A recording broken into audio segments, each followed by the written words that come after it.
Right guys, welcome back to the third episode of M&MH Music and Mental Health Podcast. We are joined today with Mr. Alex O. Woo! How are we? Afternoon. I'm alright, thank you. Great to see you boys. And you, mate. As always. Nice to be back, innit? It is, man. It's nice to see you. Been a while, hasn't it? It's been too long in my...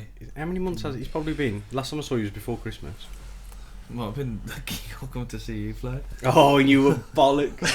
Absolutely bollocks. No, I was just enjoying myself. No, you was heckling. You was heckling. No, I'll get that from you. I thought I'd give you some back. Like. I wasn't playing.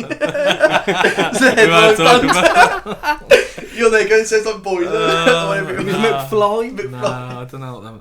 It's all lies. I don't know what they're on about. Last time I saw you, dropped the EP round to me. Yes, yeah. And the shirt, which I'm repping today, by the way. Nice, yeah. Wear it better than me, mate. I don't know about that, bro. I'm carrying a bit of a belly at the moment. I just had to You've sort my got a bulge out as well. I was rocking the Jamie Redknapp as soon as we started filming. I think what we need to discuss is the fact that Alex ran a half marathon before we got here. Yeah, I didn't plan it, and to be fair, getting out of the car earlier just to walk up here was... There was a hobble. I thought he'd shit himself. He's like Paula Radcliffe. Because I follow you on Strava, right? So I'm there doing like a mile, and I'll be like, that's alright that. And then I'll see you, and you've done like 30 mile at a 7-minute pace. And they're like, that's ridiculous. I don't know where it's come from, if I'm honest. It's all started in lockdown. Like, I mean, before last year, I couldn't run a bath. You know, well, the old saying. Run your mouth though, don't you? Yeah. And then, yeah, just got into it, man. Like, I always thought, like, I hate the feeling, like, I think it was a bit of like fear and sort of anxiety, thinking, right, I'm going to run down this road and people are going to be driving past thinking, look at him here. Mate, like, out of breath. Yeah. I'm built like a football. I'm a bit more anxious with that haircut now, though, to be fair. Getting more whistled at. What's wrong with this? So that. Have you found it's helped, the running? Did you feel like you was in a box until you started doing it? Like, or? Yeah, man, I mean, like, same for all of us. Like, I think, like, last year, just got to the point of, like, what do we do now? Like, and it was just a good way of getting out the house. And just, you know, seeing something different every day. I think, like, mentally it's really helped. So I used to only leave the house to either come to Ryan's or go to the pub. Like, obviously And when that you... was before lockdown. Yeah, so then when you realise that you can't, like, I can't run because of my knees. But, like, literally I'll go to, like, Himley now and I'll I walk thought to you Penn. just said I can't run because I'm on ease. No, I'm pretty sure I'd run a bit better. I was like, okay, that's impressive. No, like, literally, like, I found like I started walking to Himley and back. Like, Bagridge, sorry. So, like, I was doing, like, 12k steps. Yeah. And then, like, now it's gone to, like, I'll walk to Bagridge and I'll go through to Himley, then I'll walk around Himley and come back. And, like, it's just the only thing I'll do now. Like, if I wake up and I feel like I'm having a shit day, I'll, like, go for a walk. Like, Did you run before?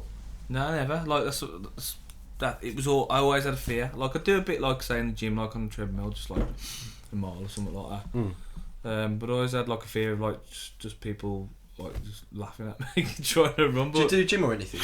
Yeah, before I did start going to the gym before like lockdown and stuff. Just because I got into like, I don't know, just started putting weight on. Just wanted to try and feel a bit better about myself, really. But now I've like, so what I've lost there, I've gained on here. Like, so hopefully get rid of that soon as well. Nice. So we basically want to kind of find out your story, really. So we've obviously known you since like the Alex Omi years, like with a band and and stuff. But we want to go into everything like with the lines because it's a part of the history I'm fascinated with for you, but I don't really know the details there. But we'll take you back like to your earliest memory of music, like maybe 3-year-old Alex Omi in the car with his dad. Like what was the thing that first made you hear music? Your dad's a musician, yeah? Yeah, well, like, he always used to play guitar and stuff and have, like, music on around the house. Like, he got a real eclectic taste of music. Growing up, we sort of, like, have Bowie on and the Specials, the Jam.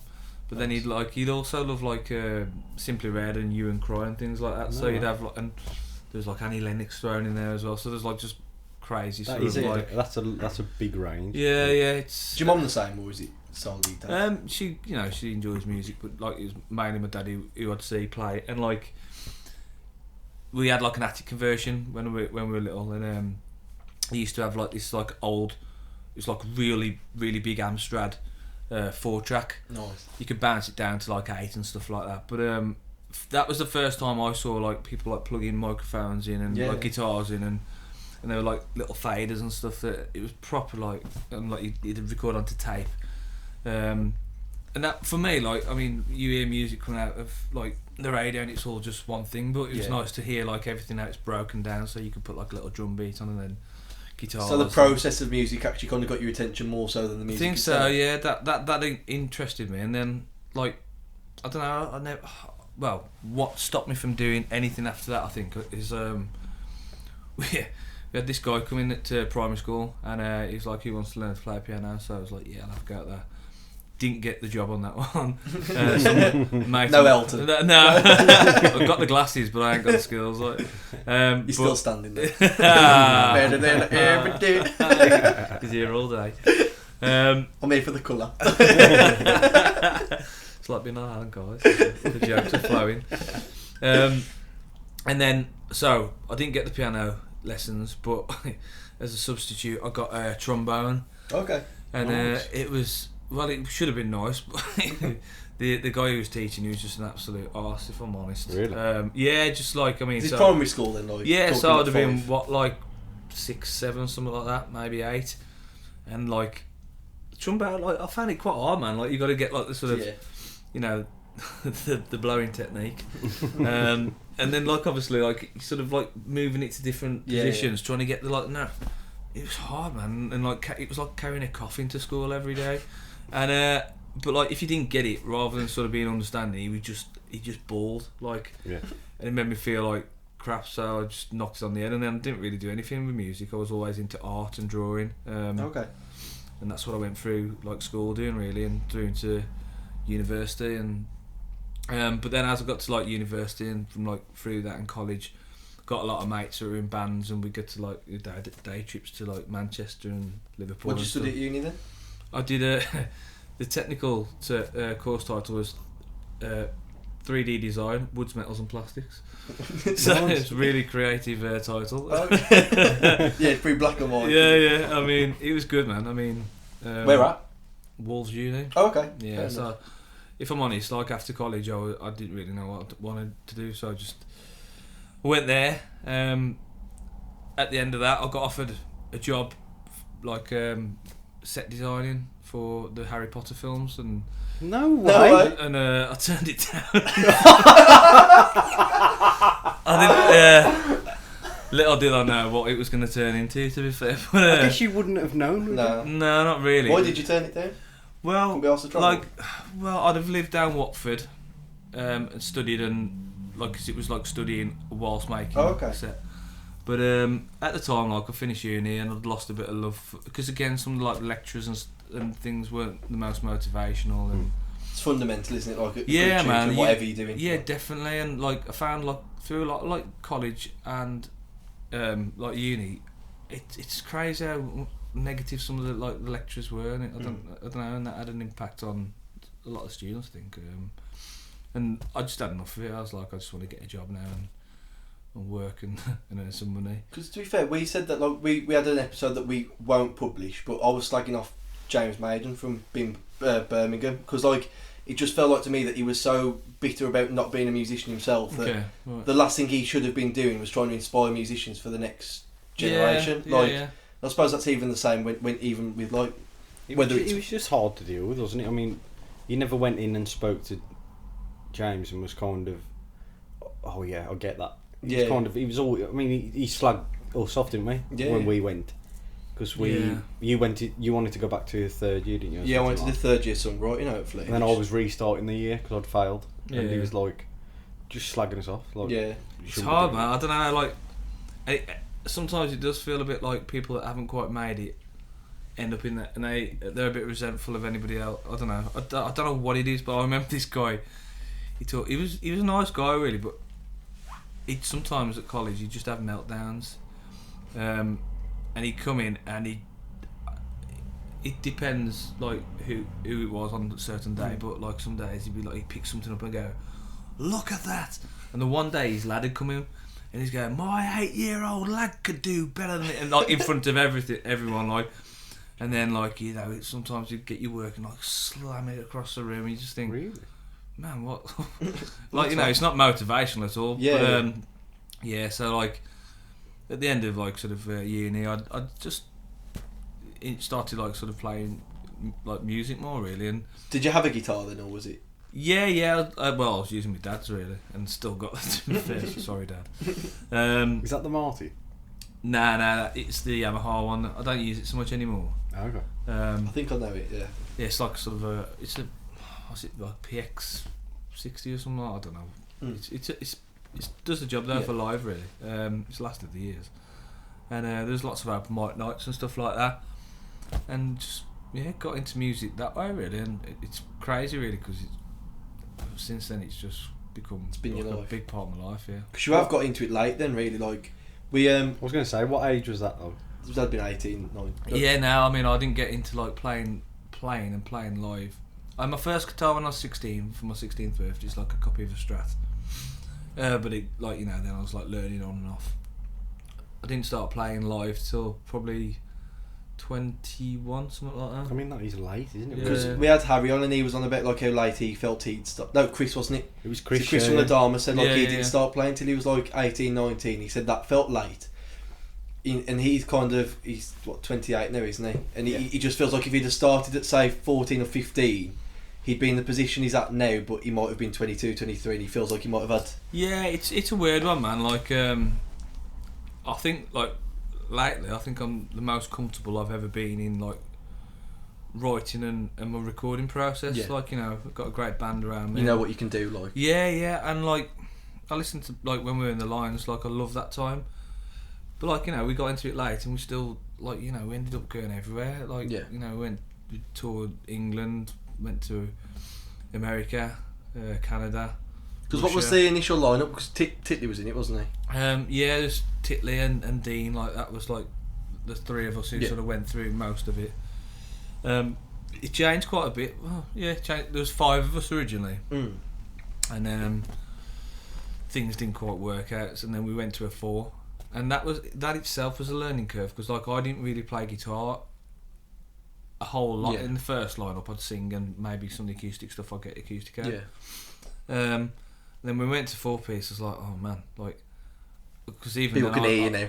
Yeah, I was like, my guitar work isn't that great. At that time, I was like, I don't know what we're gonna do, and it was a bit of a leap of faith sort of thing, really, because it was like, well, let's just have a go at it, and we'll make it work, in some way, and it got better, really. If anything, it sort of stripped out some of the like sort of clutter that was in there. Probably the kick up the arse you needed to get better. Yeah, I think so. It was, you know what? It was reassuring because like I remember thinking, this isn't going to sound as good, and then we played the first like a few shows, and people was like, it's got so much better. Yeah, and it's like, no way. It's like that doubt that you have in your own mind, isn't it? It is, yeah.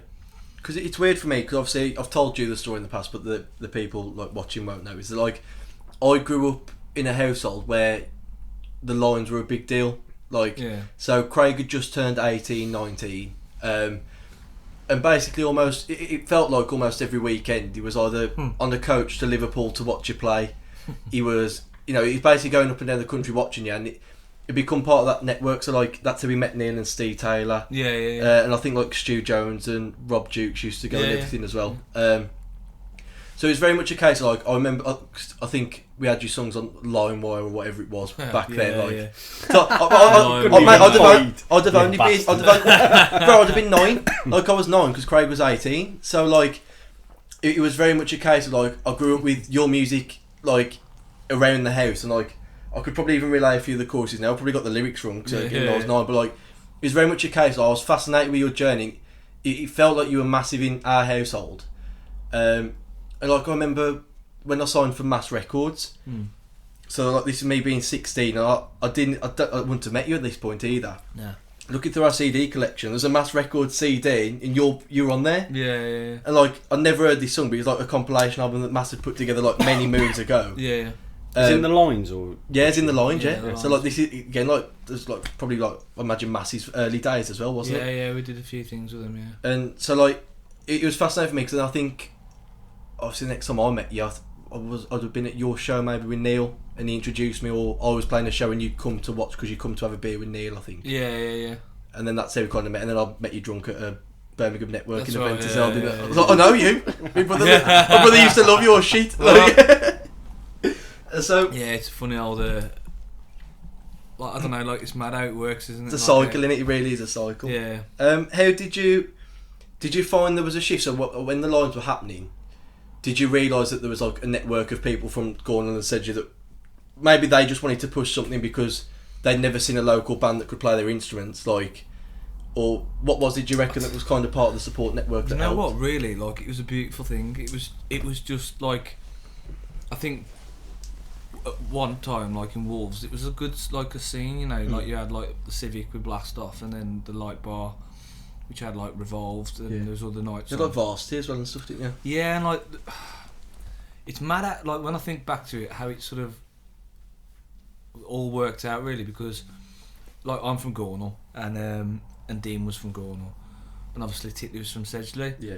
So when we became like the band, it started like bringing those people in from, and then it you go uptown on the weekend and certain people would be like out together and stuff, and then over time with the coach trips and things, you just see like new friendships being made, friendships that probably would never have been made, like if we hadn't got everybody together, and it was just like, pardon the pun, a domino effect. Like it sort of spiraled, and like, you know, as our sort of opportunities sort of increased, like, you know, with, like, a good example was like when we played with Ian Brown at Paradiso.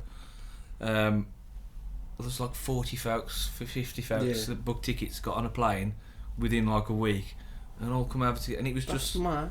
So where's the Paradiso then? Amsterdam. Fucking hell, that's sick. That's so yeah, cool. I mean, That's but so cool. it's so, like stuff like that. I think back to it and think, like, what a memory. Like, I mean, some of our like best mates all just booked tickets, booked hotels.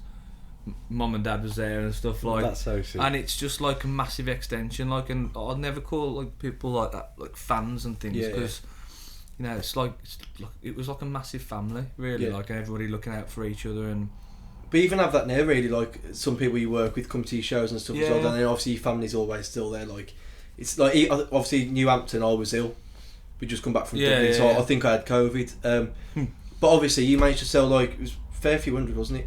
Yeah, we did like three. But everyone knew everyone in the crowd, like it was such a community as well, but it was a community that were there for you, that wasn't was it? the Like, crazy thing, because there was like me and Lou, Jack then Turner Lou's was there, mates, like, yeah, exactly, Lou's mates, but then Lou's mates knew someone there, and then that connected to you, and then it was like, I think that's one of the things I love most about like making music and sort of playing gigs and stuff, like just meeting people and people connecting and stuff. It's great, man, like, and supporting each other, and I think that has got better in like recent years, like bands supporting bands. And there's no choice now because no one else goes to shows today, so like, you kind of have to. Mate, what I've just realised though is actually, if it wasn't for the lines, I wouldn't know Ryan Adams, because Neil obviously only speaks to Craig because of the lines.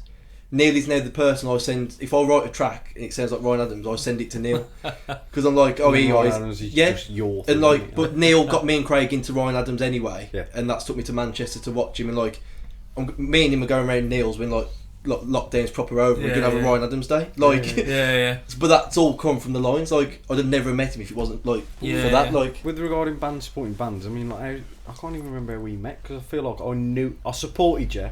I remember I supported you years ago, and it must have been when I first started out. I remember that, but we kind of didn't necessarily talk.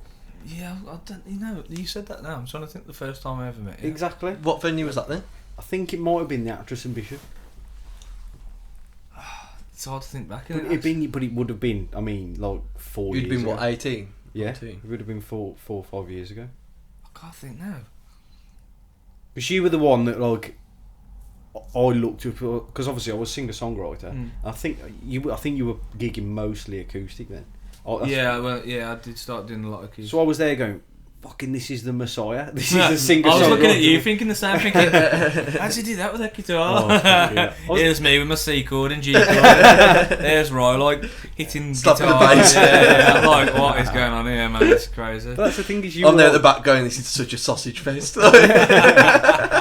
You were genuinely like the singer songwriter Messiah of Birmingham then, and I was like, fucking, and especially when you got the pirate thing. Yeah, like, I was like, fucking hell, man, because obviously you went to Isle of Wight with that, didn't you? Yeah, we had a good little run with that. I mean, that was, again, took me by surprise. I remember entering that competition thinking, there's no point in doing this, like, I ain't going to hear anything. And I remember when I got the email saying, you've been shortlisted. I was like, double take. I was like, what? Is that real? And then, again, I don't know, maybe it's because I've done it so long now, but I just get a bit sort of like, I never really get my hopes up too much. Yeah.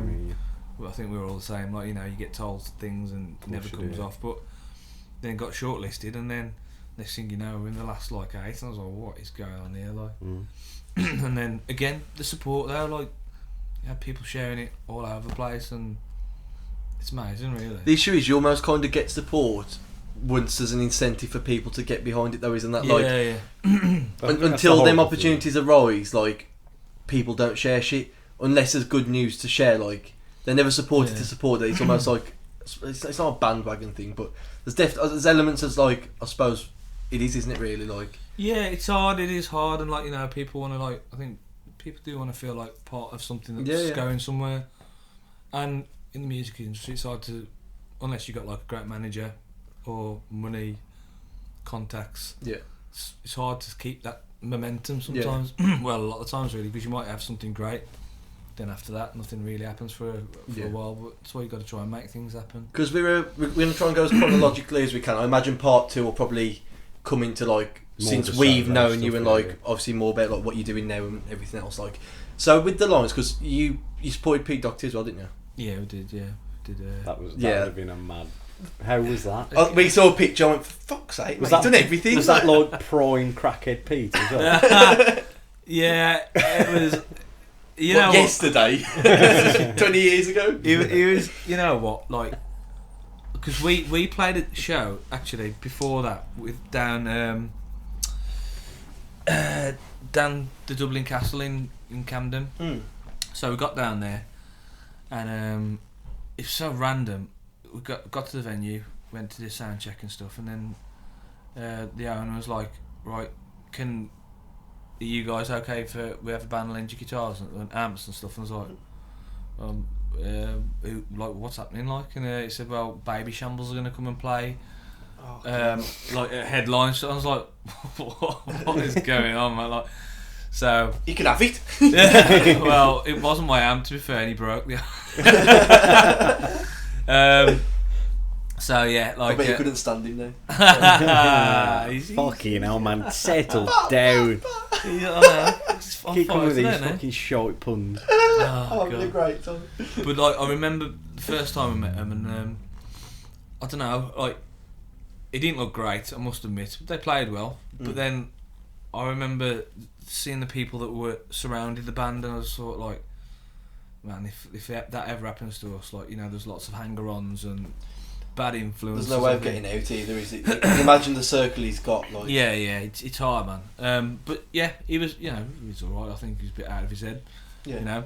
And then fast forward to these shows. So we did 3 dates. We did Glasgow Barrowlands, Brixton Academy, and the Wolf and All. Honestly, like, it seems like a dream now. It's very surreal. As in Wolf and All Wolves. Yeah. And that was nice, obviously, because of home crowd and stuff. And it's nice to do something different. Like, we did like a bit of an acoustic show for them. I think I'm trying to think if we did acoustic shows for all of them, actually. But then, you know, a place like the Brixton Academy, it's like a dream. We pull up and like the doors open, and it's like, what? It's fairly sorry, guys. And the doors open and you walk out, and it's pretty much you're on stage. Yeah. And it's massive. Like, that's so great. Is it? Like, isn't it 3 tiered? Is it 3 tiered, or is it? I think it is 3 tiered actually. Yeah. And I think you can have seats, but they can take the seats on the floor, and so like where do you start? Yeah, Brixton Academy. I haven't seen Ben Howard there. Never been. Yeah, mate. Because is it that the floor's quite sloped? Sloped, yeah. So anyway, you stand, you got a good view. Yeah. So, you know, when you was in this sort of like spell, was it? Obviously, I imagine you look back now, and it's probably some of your fondest memories in music. Obviously, just because of the size of it, like it's hard to get there for any level, isn't it? Like, did you at the time? Was you constantly looking for the next? Obviously, I imagine your goals were to then play them venues on your own accord, and sell them tickets. Was it one of the things you maybe didn't appreciate it until down the line, or was it something you was very much aware of the privilege to even just get that support slot? Or always grateful and always, appreciate the opportunities. Did they like you then? Is that how you managed to get on the 3 dates? Like, or I think it's just contacts really. because you weren't signed, were you? No, we ended up signing to like just a small independent label, like like no connections or anything like that. But we nearly had Pete Doherty supporting us at the Civic when we played there. But That's such a... Mate, I'd have died happy. that was like in the pipeline, and then we were a bit like, well, actually, what happens if you don't turn up and people have like... Yeah. So that never happened in the end, but it was close to happening. And you see what Cole Barrett's up to. But no, I mean, always like appreciate it.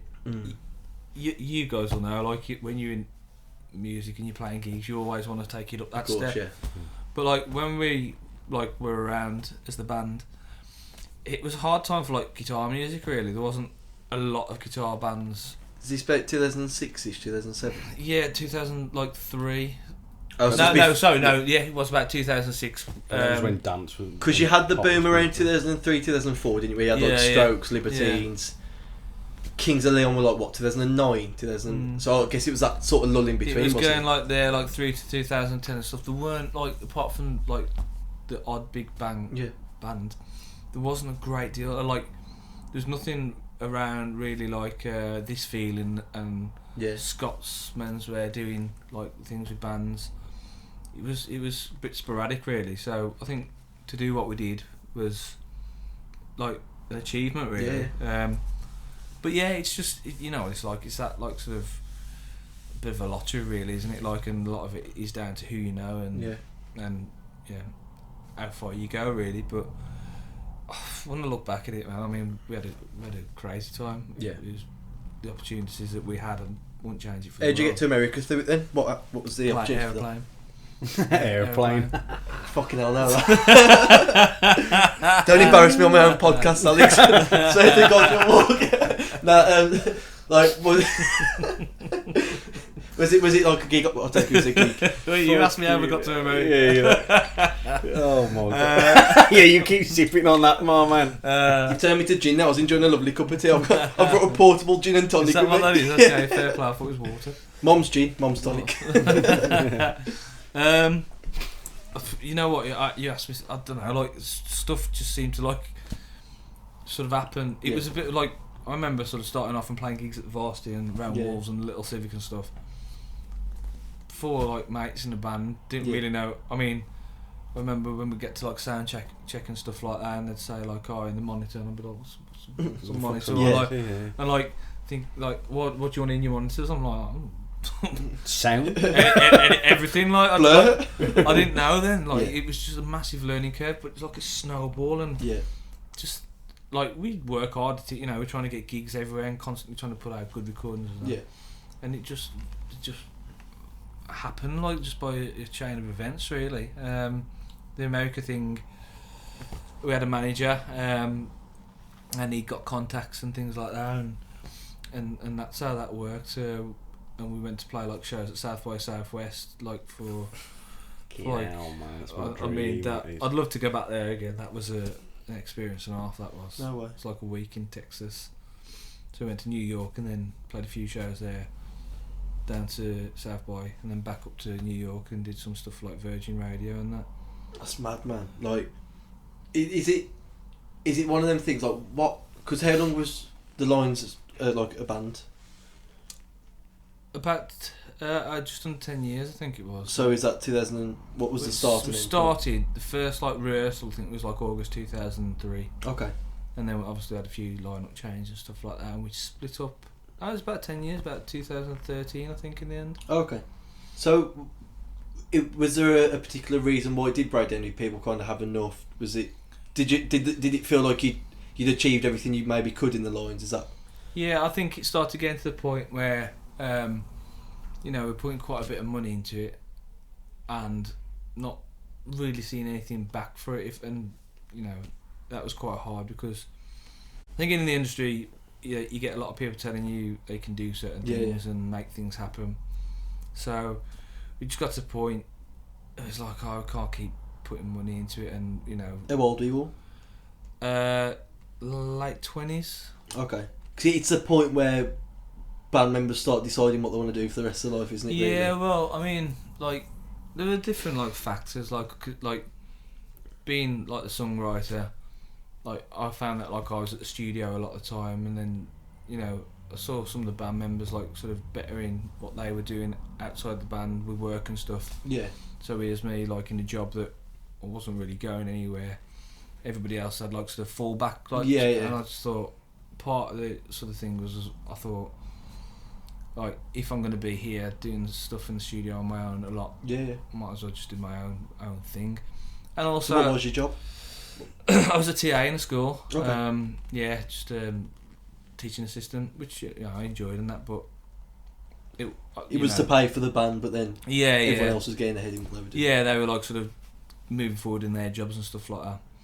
And I think also it was just a bit like a bit more freedom in what I wanted to do in music. You know, like, it's hard, like, when you're in a band, you know, sort of everybody puts their own things in. Creative control, isn't it? Yeah, or doesn't sometimes. Like, Yeah.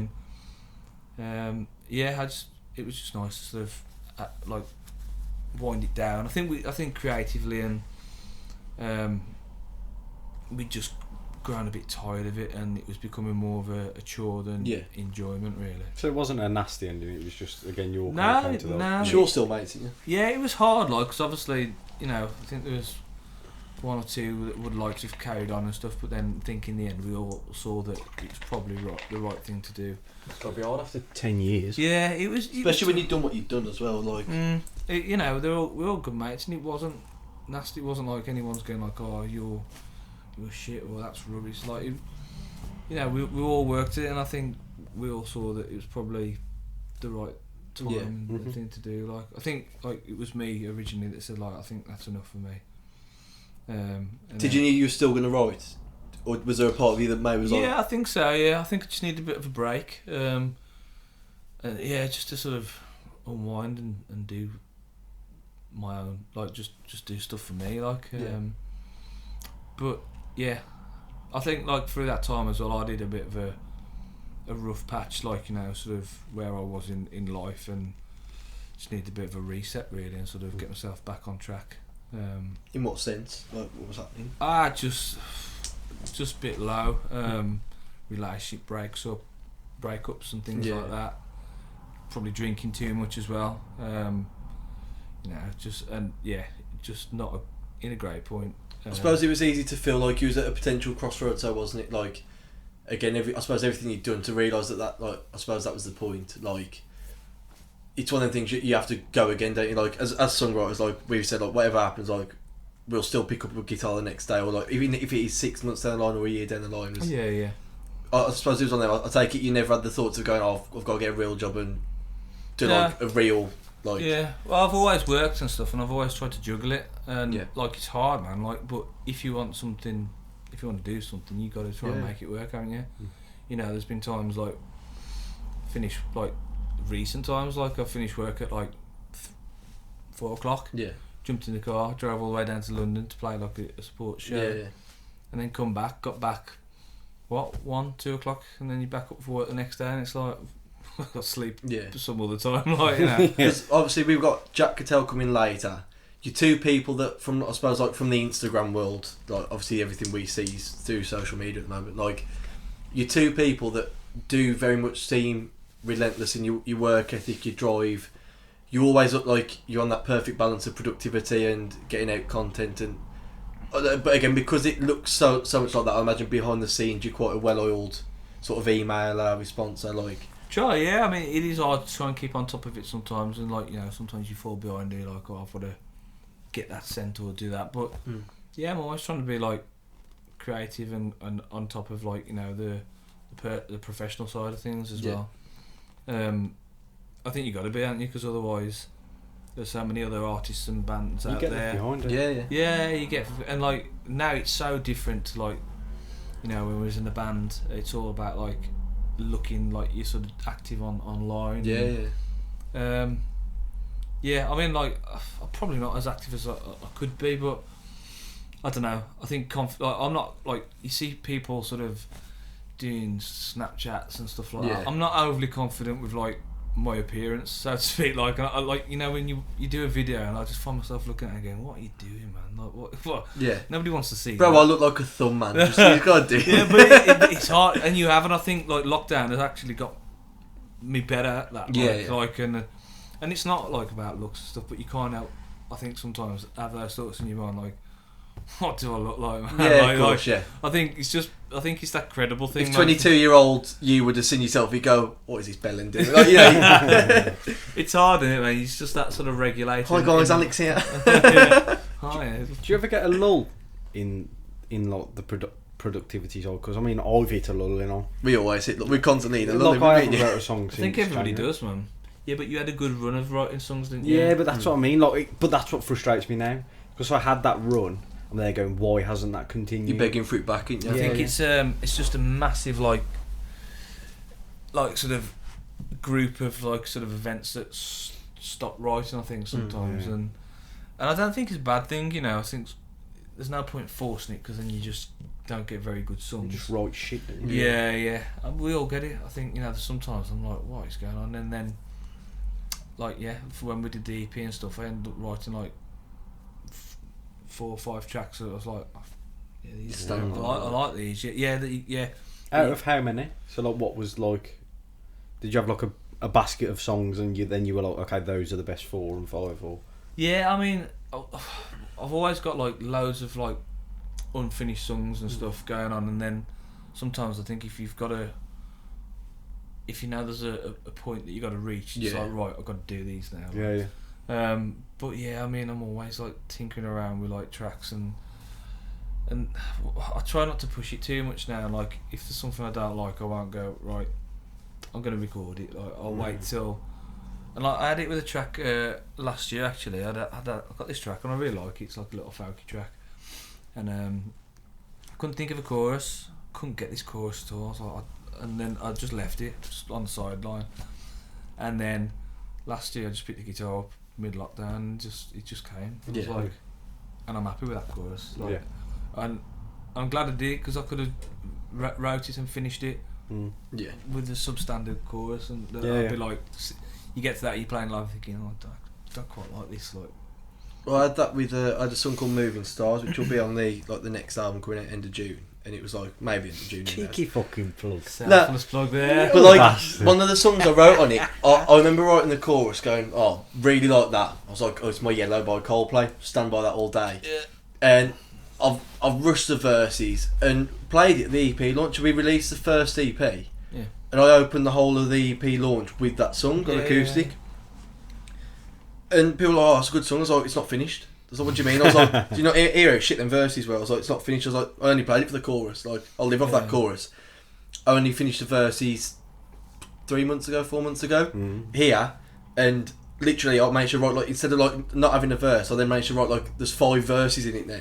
There is. It's a long song. And like lyrically verses, like they're my favourite lyrics I've done. Yeah. But it took me 2 years knowing that I had that chorus, but knowing I wasn't going to rush every other part of it. Like I think sometimes you need that, and there is no rush really. So like, I know, like, the impending fear of death, maybe. There's bands that like are constantly putting stuff out, but there's always, like, you'll always have a track somewhere that you can record and get out. Because do you think that as well? So like, I think the current issue with like the social media bands that we're having to be at the moment is that, because due to attention spans and the fact that, like, again, you probably saw it with your EP, like, did you feel like you released the EP, a month later the numbers dwindle, and then all of a sudden you feel like you've got to produce again just because people won't listen to that? Like, obviously I think the people who have had it on vinyl, like, they'll be part of their collection over 40 years. Like, I'll still go back and listen to it even if it's been 6 months without a listen, but I think almost from the online presence you still feel obliged to release something 2 months later and another single, and it's constantly more, isn't it? I think that's the thing that we talked about earlier. Like, it is that pressure of like,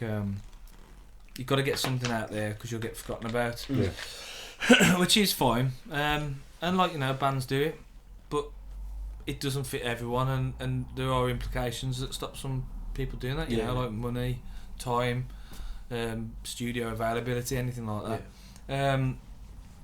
But yeah, because like I wanted to get like sort of more tracks out after that, but I try not to worry about numbers, streaming and things like that.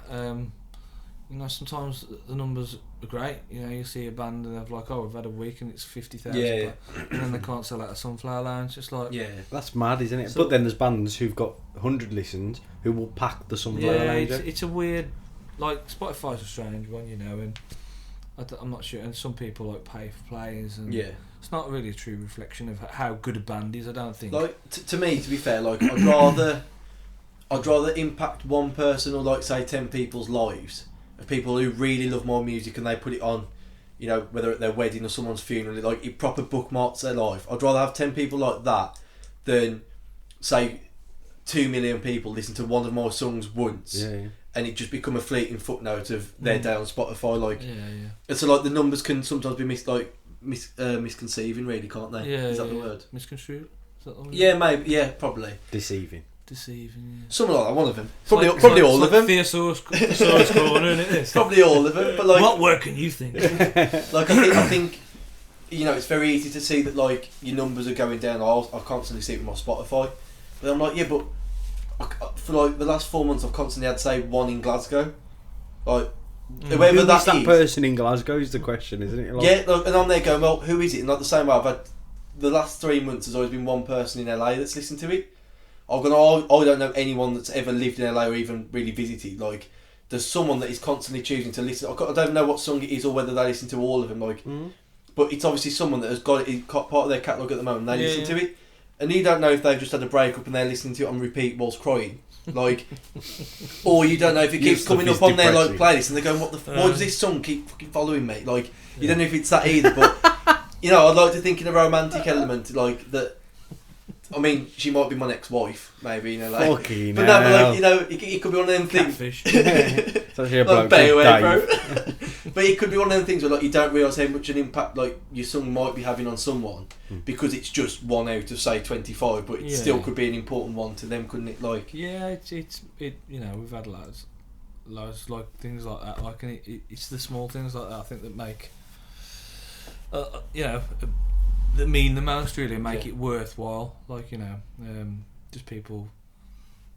Like, I had somebody post today saying that they thought that the EP is the best EP that they've heard of 2020, and for me, saw that, that's great, man. I mean, that's lovely. It's a really good, mate. It's such a good EP.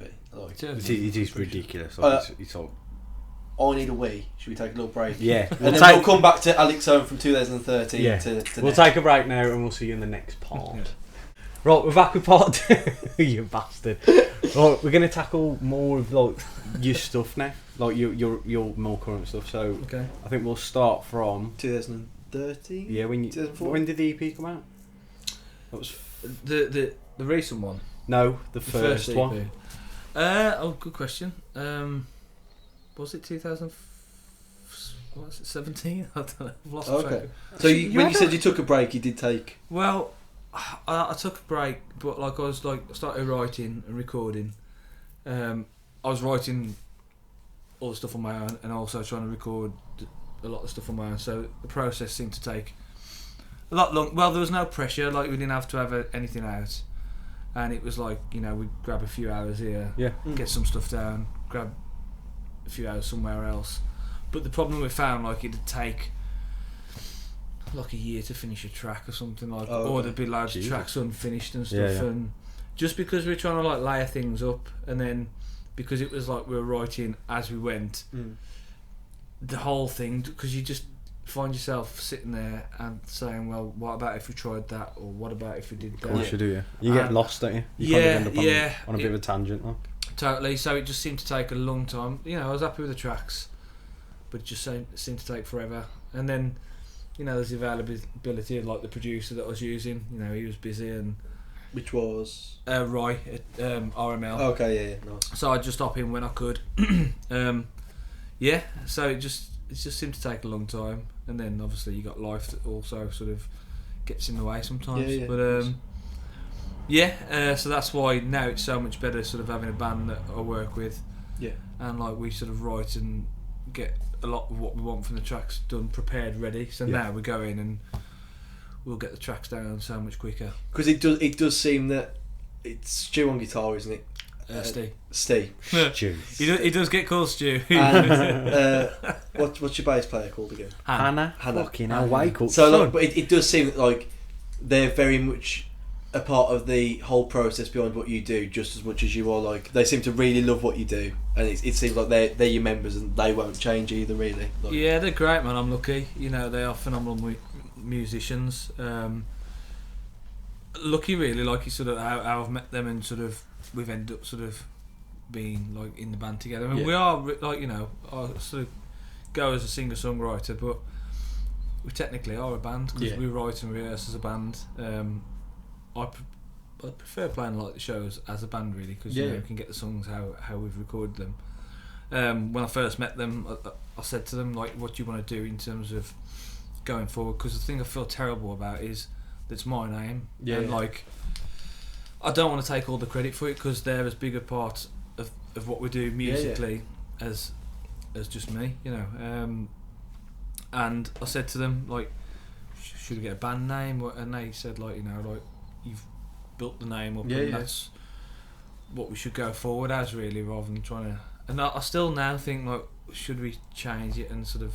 Are you thinking more in the terms like Alex Ohm and the so-and-sos, or just the so-and-sos? This is the thing, like, I'm always sort of like deliberating, like sort of going back and forward, like, I thought maybe, but like I love bands like Bon Iver who go under like a title. Yeah. You know, it's Justin's band, really. He writes the songs. But you know it's Justin, don't you? Yeah, you know but Justin, I love the fact that it's a title. That there's 12 of the bastards. It's an entity. Yeah. It's and that's like it's hard, like, because like you get conflicting sort of like opinions, and like when I first started, people were saying no, go as Alex Owen, like that's who you are, and you're doing your own thing now.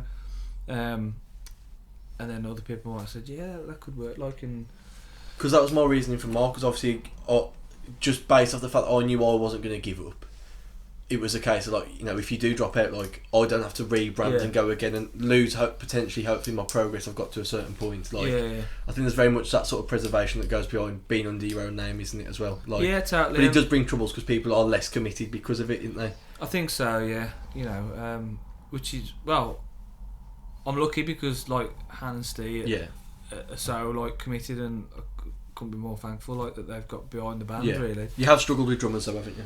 Oh, I think everyone struggles with drummers. Because we've all had the same bloody drummer.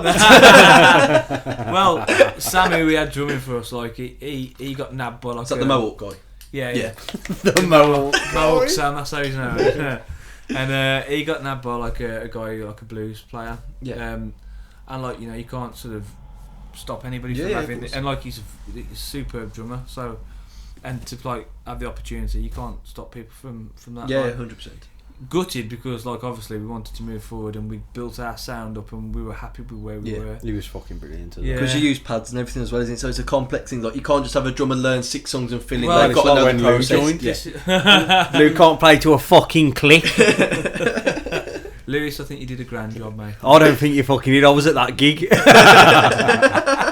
I'm joking, Lou. You know I love it. Move on. And then enjoy Ginani. Yeah, Lewis, if you can speak to Ginani, we'll try and get him on the show, but you won't be invited. No, he knows we're joking. I fucking hope. That was hard, because, like, obviously we got, like, Lou involved for a few. I mean, he did a cracking job, really, for, like, the time we had. He did a video with you, didn't he? And yeah, he did the I mean, we did a video, and that in London, sort of just went a bit wrong as well, because it was outdoors and it rained, and one thing. Oh shit! No, there was the music video you were filming in London. Wasn't Yeah. Which video was that for? Then that was going nowhere fast. It never got finished. Oh, you never did. You know, you mean the lyric video, don't you? I think. No, I mean that because you went to London to do video. Something, and obviously that never come out, did it? That's never been released. And then obviously he was in the music video. Are you not going to put that out? Oh, ours, wasn't it? Yeah. We did a few bits through lockdown, and he did the music video for that cover we did, like the mashup we did of the Streets and Black Sabbath. Yeah, nice. Yeah.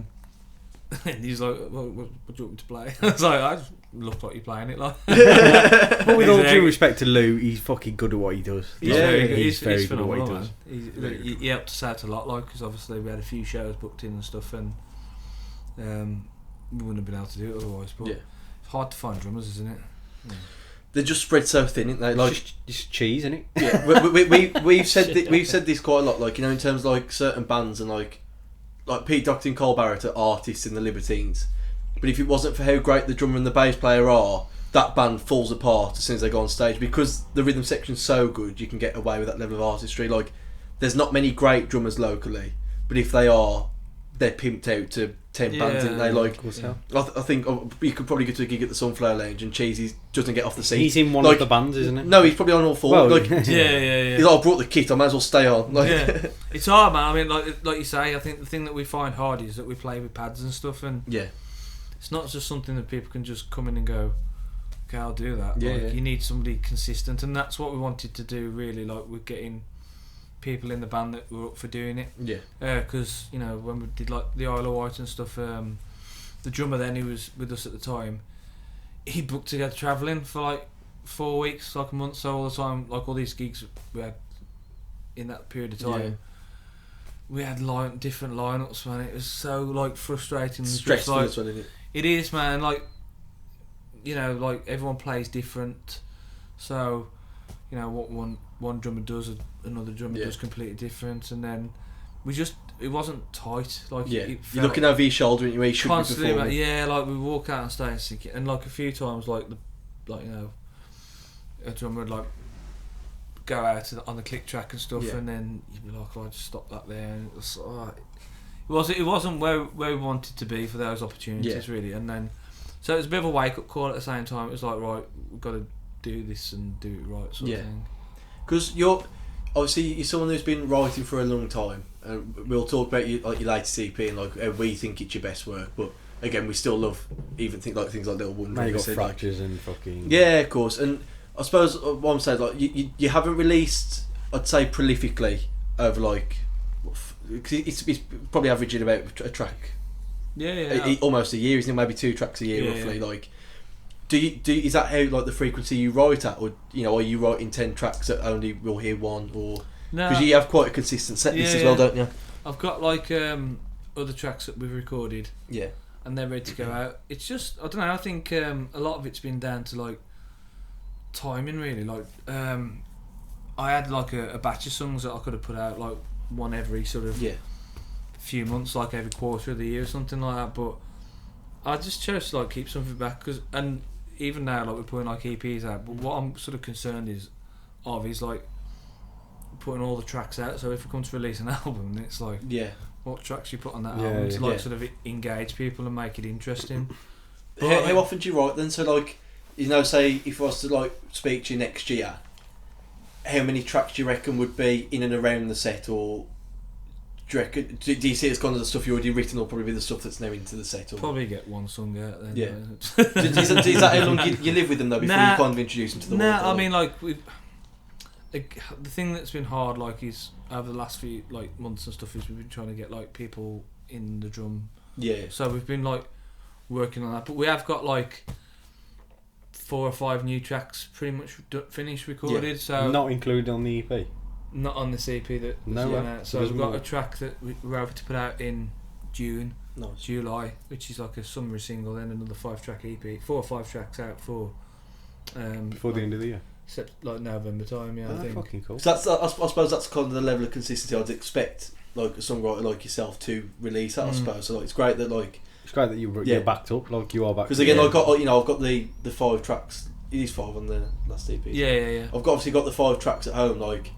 But again, like, I know you could do a great album, and what I think's so brilliant about your sound is you do take the cinematic approach, obviously, because there's strings on it. Like, it's an ambitious sound. Like, I suppose maybe a lot of people don't have the budget. Like, you obviously get the Roseborn duo. Mate, you're just shit. I was about to say the Rothschild duo then. That's a bit different, But obviously, like, you're able to get them in for certain gigs, which is a privilege because it gives you like another dimension sound that local bands don't have. They are brilliant. Yeah, and obviously I suppose because even if they can't do it, you've still got the ability to play to a track where you can have it still in the sound. Well, that's what we've done the tracks really. Like, originally, I wouldn't play to backing tracks and stuff, but I don't know, like at this sort of level, I don't know how else you would do it, like to get that sound and to replicate what's on the like recordings. You know, we can't can't all afford to like take orchestras and stuff out. Yeah. So, but I think that's why you sound so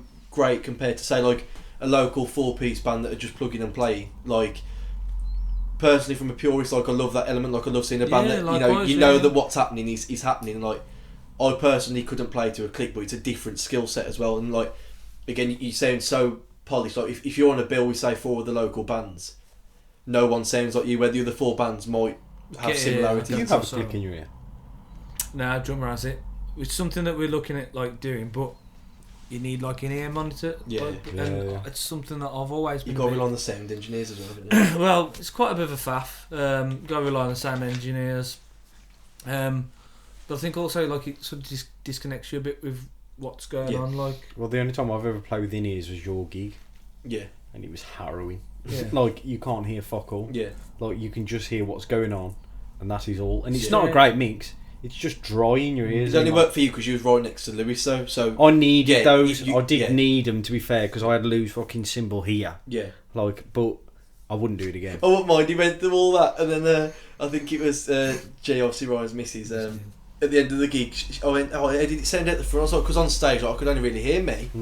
She went, it was great. Couldn't hear Ryan though. I was nailing the fucking backing vocals that night as well. I think our sound check was just trying to get his in-ears working. It was, to be fair. And that's the problem with it. And it like a lot of the sort of shows we play at this sort of like level, it's literally a whirlwind, and you get there, you might be lucky if you get like half an hour. It's a line check, isn't it, most of the time?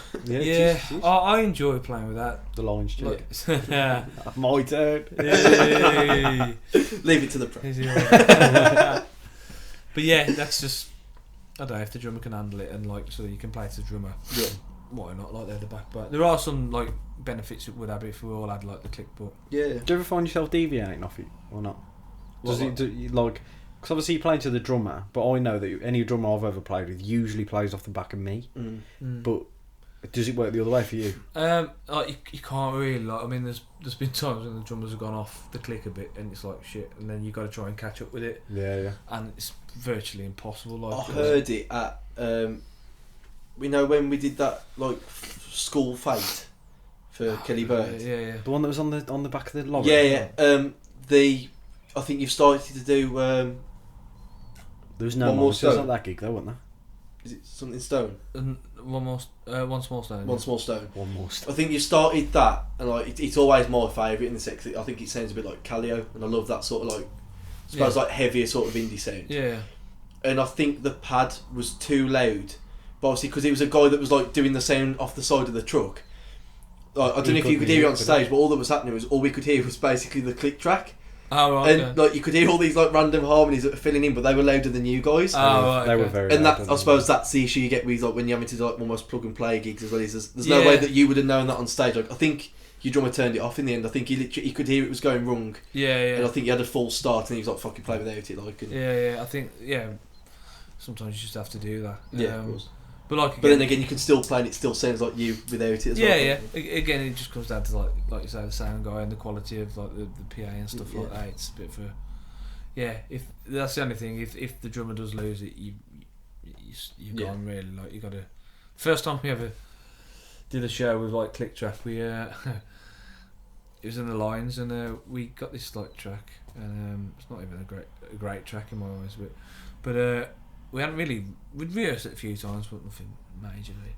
And we got to this festival, Frequency Festival, and it's like, we'll play that song. Like, yeah. So obviously there's 1,000 people in this room, and play this. Oh god, it was terrible. It was like it just went out of time in about like the first minutes and stuff, and we were like, just have to stop it and start it again. Like so. Did you? Yeah, it was embarrassing. Bad gig that was really. But yeah, I do enjoy sort of getting the sounds and stuff like on there. Why don't you play Wild Blood live? You know, Steve always mentions that, and I'm bringing that up because that warms me up. Ryan's going to start covering it. You know what? That track, like, it's on the first EP, and I thought, like, I like it, and I like it for like lyrically, and I think you could probably, it's a bit like Bon Iver, like the ending's mine, mate. When you fucking whack that octave up, when you go up that higher octave, that's fucking mint, that is. Yeah, that it is like it's It always surprises me what tracks people sort of pick up on, and what tracks I think are going to be sort of popular or successful always tends to be completely opposite. Like, I mean, I know what you mean. A lot of people say that they enjoy Wild Blood, and it's like, okay, but it's one of them tracks never really thought about doing it. Never like. Steve keeps saying we should do it, and I think we'll probably have to go at it, and try and get it's it. a fucking great track, man. Again, we've always radiated with Fractures, haven't we? Yeah. But we've always gone mad for Fractures. But that's in your set all the time. I'd like to do recording like if we did like the album and stuff. I'd like to re-record that now with like Steve and Han and new drums and stuff, because it's slightly different live. It's got a bit more energy. Yeah, it does. I think I've gathered that, to be fair. Still got that sort of like sparseness about it. It's the way that Steve plays. Because obviously you got the drums going boom, which is great. But then you got Steve going. He plays the arpeggios around. Which you don't pick up in the first one, do you? Because I don't think they were there. No, they were. It was just me recording. So there's like, I think it's overly sparse. Like the idea is like, you know, the National, the band, the National, that like driving beat with like the sort of Ben Howard sort of style picking over the top of it, like, and but now you've got like the other elements, like I don't think there's any bass in there actually. It's more like, I think it's like key, like a movie bass, it's like Hans playing a little riffs, and Steve's got his nice little like licks he's playing. I think it just add a bit more detail to it, really. Yeah, I do like Steve's licks on that track, to be fair. Every time I've seen you live, vocally you're always like superb. Like, I've never seen you have a bad night. Have you, whenever you do a tour, do you get like an anxiety? Do you ever struggle? Do you panic about your voice and it not being there, or? It's been a lot better. Like recently, I used to struggle more when I was in the lines, and like obviously it's a bit more like it's a bit crazier then. Like, you sort of slightly different lifestyle and everything. Yeah, definitely. Like drinking loads more, and like you'd be up like all night basically, and then you'd have to try and sleep in. So you're just feeling a lot more rougher. Like, so I think you put a post up, when you played Molyneux. Yeah. I think you put a post up, didn't you? And you kind of said that you'd been out till like 4 or 5 the morning before. Like, if I was playing Molyneux, I wouldn't have drank for like a month, man. Like, I'd have gone into Noon I'd a Dream instead of playing my own track. Yeah, we went up like bar, and we didn't get back till like early hours of the morning, and it's just stupid. And then just play in front of 20,000 people. Yeah, you forget, like, you don't think, like, you go out and like, I'll have a couple of beers, and next thing you know, it's like after the night's finished, like, oh, you coming back? And oh yeah, we'll go back for a few more beers. It's a good idea. And we did it somehow. I don't know how we did it. Like, we played with the Charlatans in Manchester. Oh, I love the Charlatans. No, Sheffield. Sorry. Oh my word! Like, we played that show, and I got a friend in it. Like, we met him through the band, and he come down from Leeds, and he brought a bottle of whiskey and a bottle of vodka, like litre bottles.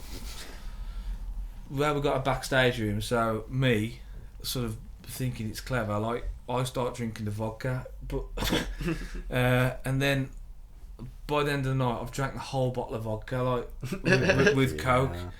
And another friend that lived in Sheffield, we were meant to stay at his house, and we woke up, and I think Neil was there actually. Classic. In this like travel lodge the next day, singing Gabby Bonlahor songs.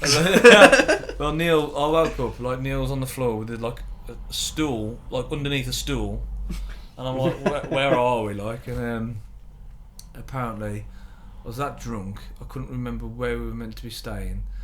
I couldn't use my phone to call the chaps who, like, whose house we were staying at. Like, I was that bad. And then the next night we played Manchester Academy, and it's like 3,000 people in this room, and I remember going on stage, when you don't feel quite right, like, you've got that sort of warm feeling, you're a bit jittery, and just thinking, what have I done? Like, this is like, you should be going out on stage thinking like, and like when I'm in that sort of like hangover, like, then my mind's not totally on it. Yeah, and like I forget lyrics and stuff, or forget how to play stuff. But it was fine. We did all right, but it just wasn't a great feeling walking out on stage, like seeing all these people. But we did put a I think, I don't know, you've always got to fight for it, but rather than being an enjoyable gig, it's more of a battle. Like, just like, think, right, you're constantly thinking, okay, I've done that bit now, that's all right. got to get the next one done. Mate, closest thing I had to that, and this is the biggest anticlimax in the world now, because you're talking about playing for 2,500 people. Our first gig was in Coventry, and it was the Wolves promotion party. When we got to the Prem, I was like, I can't drink much today. Like, got my first gig, like, really buzzing. Next thing you know, I'm absolutely twatted. It's 3 o'clock. I'm singing Wolves songs at the top of my voice. Gone. Like, I'm Jaegers deep. I'm everything. I think the world's gravy. Get on the train to Coventry. Go and meet my backing singer. She sees me and goes, "Oh, you're not good, am you? Eyes are gone. Can't really walk. I'm waiting outside Topshop for her." And I'm like, "You're right, Molly, how are you?" They get me in, like, my voice is shagged. Obviously singing Noon Had a Dream on repeat for 5 hours, mate. It takes earlier. When was this? Promotion party. Oh, okay. So when we got, 3 years ago, 4 years ago. Get in there and, like, it's Operation Sober Markup for the gig. Like, they're giving me water. Like, everyone's there, like, don't talk, don't sing, don't do anything. Like, you've did the sound check, voice was ropey. Just about to go on stage, shit myself a little bit. I've gone for a little cheeky fart, just clear the nerves. Little bubble. So I've gone, okay, toilet, quick wipe. Cut that. No, that's staying, bro. Stay. And, I don't mind if you incriminate him. Obviously, I was just saying wipe that. mate, gone on stage, done the half-hour show. Don't remember much of it. Come off stage, threw up straight away. And, like, I don't know, mate, it was shocking. Like, first gig was an absolute right off, yeah, man. I think like, it's not 2,500 people. I think there was like 25 people. Divided by 100, like. That's all the Wolves fans for you. Well, let's move on to the latest EP, which I think is your best body of work so far. Yeah, like, ridiculously great. Thanks, man. And for a good cause. Because obviously, is it the whole EP or just Hours? We did we released the single Hours for Mind, and that did well, didn't it? You raised quite a bit, didn't you? I mean, it was like it was a bit. Well, we planned it. It was always planned, but it wasn't like sort of overly like hyped or anything like that. But we raised £700 for it. That's mad. Which is mad, really, because it wasn't like I was doing like 24-hour gig or anything like that. And for people to sort of give for that cause, I think it shows that, like, a lot of people appreciate what people are doing. Because, at the beginning of, like, the pandemic and stuff, there's, like, loads of people raising money for the NHS, which is brilliant. And there were a lot of people being affected by it that needed help in that way. But then there were also a lot of people being affected outside of like, sort of the isolation and the lack of sort of support of, like, friends and stuff. It's like suicides the numbers were going up, and people were really suffering. So I just wanted to do something that could help those people, really. It was a silent battle, really, wasn't it? Because obviously everyone knew how hard the NHS staff were working. So there was a real rally for that, but it was the people that couldn't deal with the fact that they were locked maybe in a flat and couldn't get out, because it was there's the people that would almost sort of kind of deal with it in silence. Again, the suicide rates kind of go up, and it's not something people realise until 2 months later they've gone, there's been a massive spike, like, this also needs addressing, because everyone thinks, like, other people were working, were having it bad, but there's other people that couldn't cope with just even the shift. What's viral is that I've got a mate who's in the police, and he said domestic violence, they were getting 12 calls an hour. It's crazy, in the Midlands. It's crazy. I mean, how that can affect people. Like, if your house becomes a war zone, like. Exactly. And to have charities like Mind looking out for people, it's... I mean, there's so many there are so many charities, and you want to sort of do something for everyone, really. But, like, then I saw Mind was like a valid sort of one to go to, away from sort of the NHS, and do something slightly different, and try and help people that need that support, really. It may have been a little bit forgotten, because everyone was so worried about physical health due to COVID. Definitely. No one was really focusing on mental health with that. I mean, it was shit. Like, when we, even just down to, like, something as minute as not being able to go to a rehearsal room. It's crazy, man. I mean, everyone, like, had their routines just taken away, and sort of makes you appreciate, really, what, before the pandemic, the freedom that you had. Like, I think I spoke to so many people and it's like, I'll never knock that again, or like, I enjoy work, but, like, if people give me the option, I'll probably be like, I wouldn't want to work. But now, like, when I got the chance to go back to work, I was like, I want to go back to work. I didn't want to be in the house, and, like, at first I thought, having loads of time to write and record and stuff, it's going to be great. I hit a bit of a block. The creativity goes, and you realise it's just four walls. Isn't it? Yeah, you can't go nowhere. There's nothing to inspire it, and it's like that's fuck all to write about. Yeah, that's literally nothing to write about. So who was your lockdown? Because I spoke to Susan Vickers, and obviously I think you'd obviously just lost Lewis as a drummer. Like, he decided he wasn't going to do it because he had opportunities. And she mentioned that, like, I think you'd kind of taken the initial lockdown quite hard. Like, is it fair to say that was the case? Like, or? Yeah, I think so. Like, I mean, at first, like, I mean, we started the year on a high. Yeah. You know, we sold out the New Hampton. We did like Discover Birmingham. Got a little tour. We had a few releases. So things were going great. And also then, like, Sam was like, called me and was like, "Oh, I've got to leave." And I was like, "Oh man." So that was the first thing. It was like gutted. And then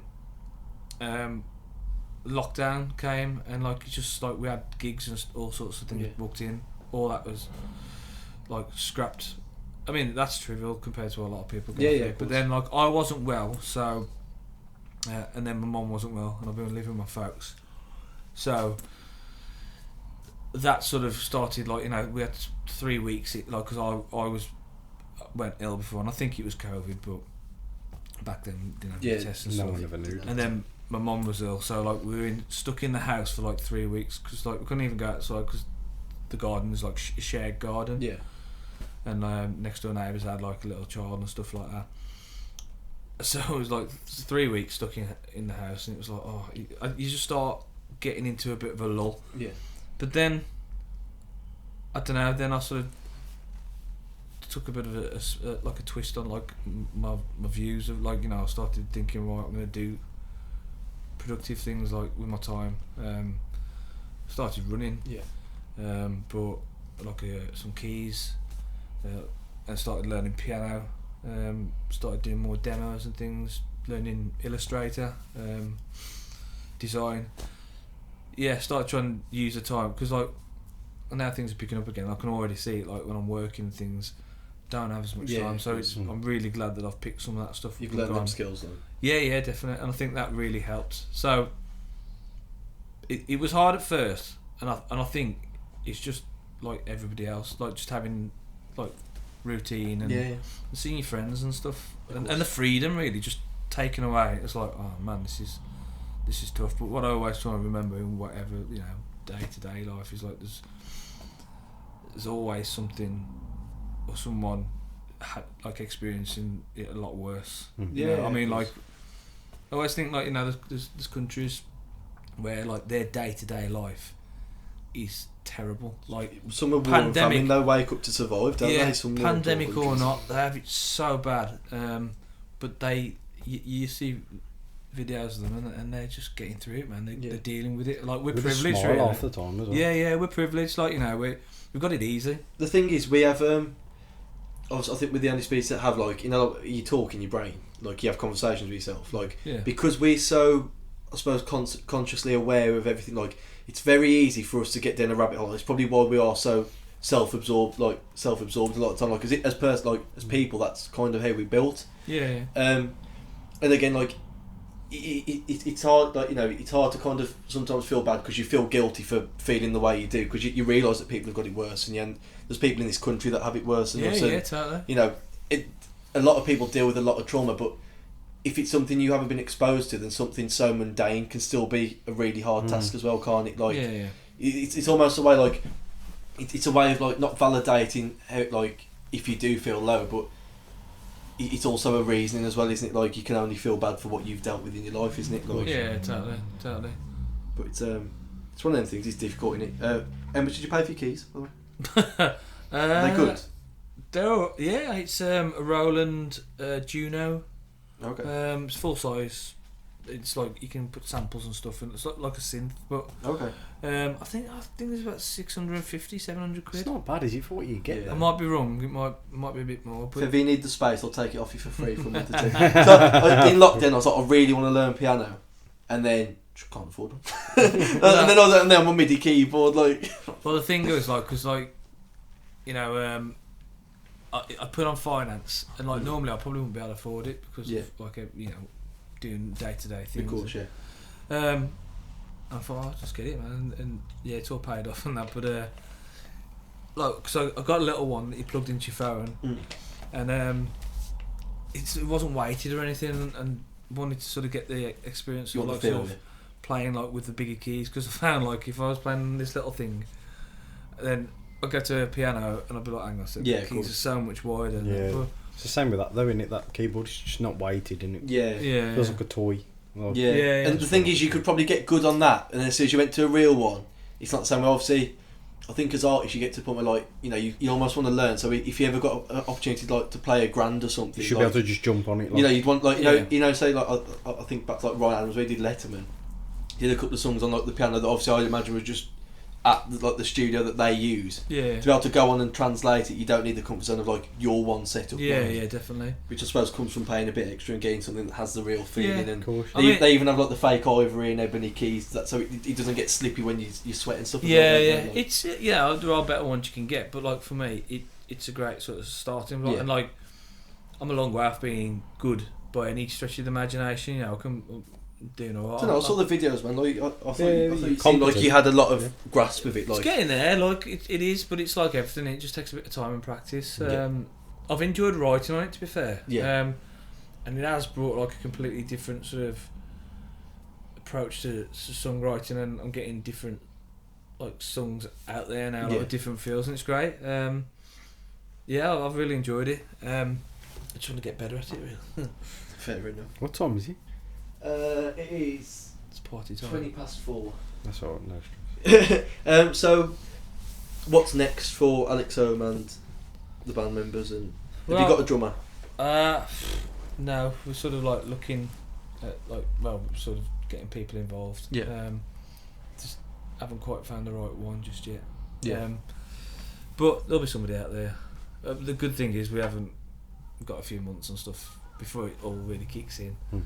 We've got some releases, so we've got another track out in June, July, hopefully, and then we've got some shows. We've got quite a few shows with some actually. We've got Moseley Folk Festival coming up in September as well. That's my fucking dream. You know what? I've been wanted to do it for years, and then I look out the blue. I had an email just saying, "Do you want to play?" And I was like, "Did Jane Burgess? Does it? Someone else message her?" No, I know who you're on about, Jack. It was John. John. Sorry, John. I forgot his surname. John. Yeah, John Lennon. Peel. Barrymore. He's the guy who sort of creates it, sets all the shows up and stuff like that. So he messaged saying, "Do you want to play like the opening slot?" And I was like, "That's sick." The main stage, just like, nice. Yeah, that's sick. I was like, yes, I would like to play. That's like, and it's just. So that's July, you say?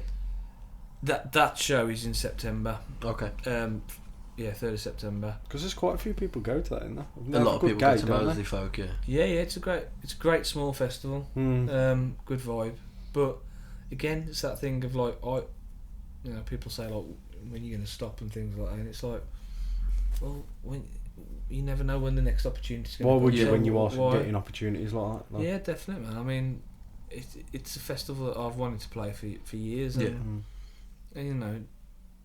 it's a privilege to play it. So I think that's the thing. I think as long as you still wake up and you still want to write and you still have goals, whether they're Wembley or whether it's Moseley Folk or whether it's even just like selling out, say, Cast and Falcon or something, like there's still goals that are not only achievable, but again, if you're getting the opportunities for them, again, you don't know what that might lead to. There might be someone at Moseley Folk that sees you and goes, "I want to do everything I can to get you to the another platform." And it's such a difficult balance, isn't it? Because success comes in different like guises, doesn't it? Like you might never sort of like have a big like record like that sort of like sells well, but you might get some music used in a TV ad or something, and that opens doors. And of course, I think the interesting thing is when we spoke to Chris, was he didn't seem fazed by the fact that he had like 25,000 listens on a track. Yeah.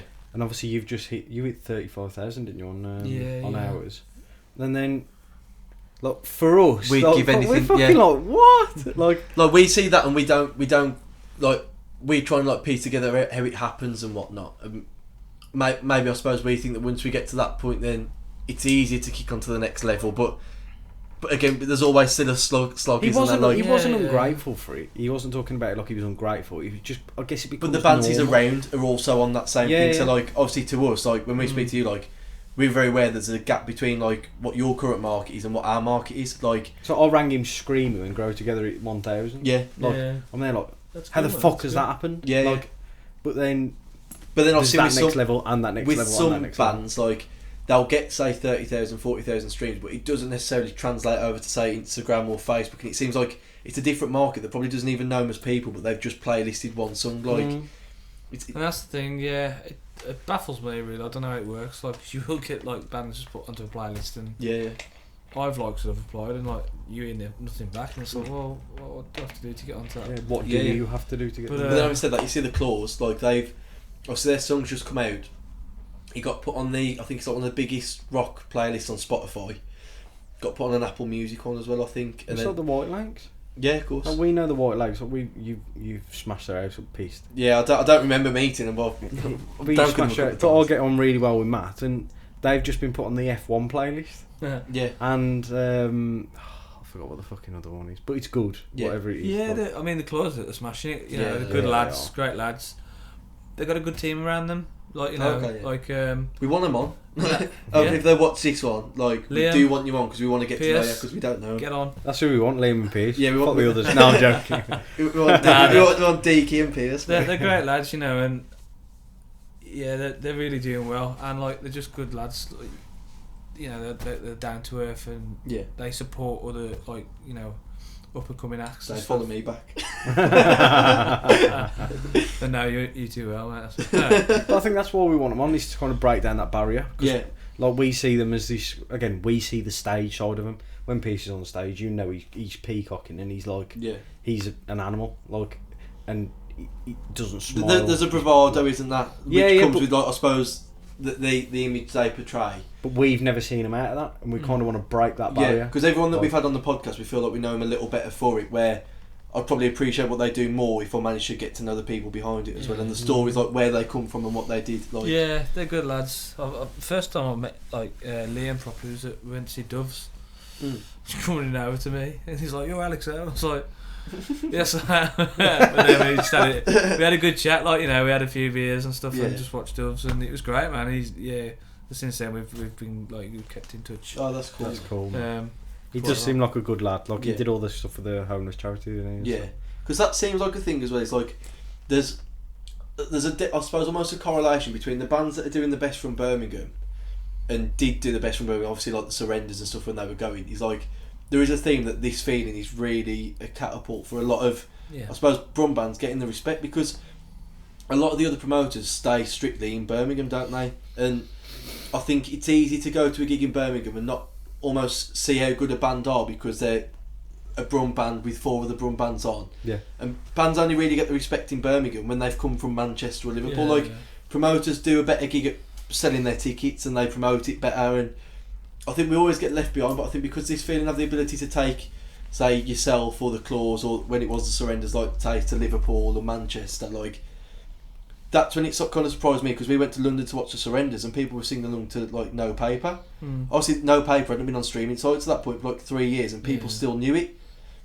So do you think that's kind of what they did, like they're kind of getting the respect on the bands that they choose to like promote it? Do you reckon there's a correlation between getting the streams that maybe you don't know the people that are listening to it, or Yeah, I mean, this feeling is a great like example of like giving bands a chance to get out and play new areas, because like what we were saying earlier, like when we was in the Lions, really, there's nobody providing that. But it sells tickets based off the This Feeling name, doesn't it? So even in Liverpool, people will go to a This Feeling show because they know they'll find a band that they probably like, because the bands have a sound. There's that, but like they do like also like pick great bands to put on as well.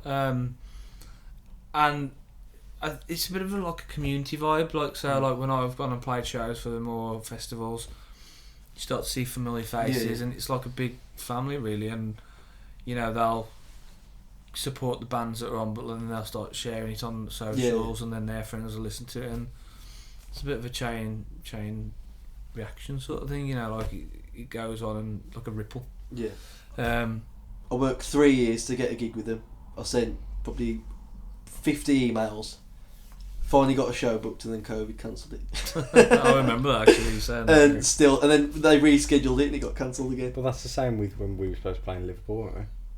Yes. I was fucking buzzing. Like, Ryan saw that was like one of his like best things that's kind of come out the woodwork for like 2 years. Again, because we had the band was fucking shit hot at the time. Yeah, and you hadn't played a proper show. We hadn't played a show. Yeah. And we were like, right, Liverpool's the one. And he got fucking cancelled, didn't it? Yeah. Was it the day before? Something like that? It was He was like, so we did the New Hampton, and then we did Nottingham.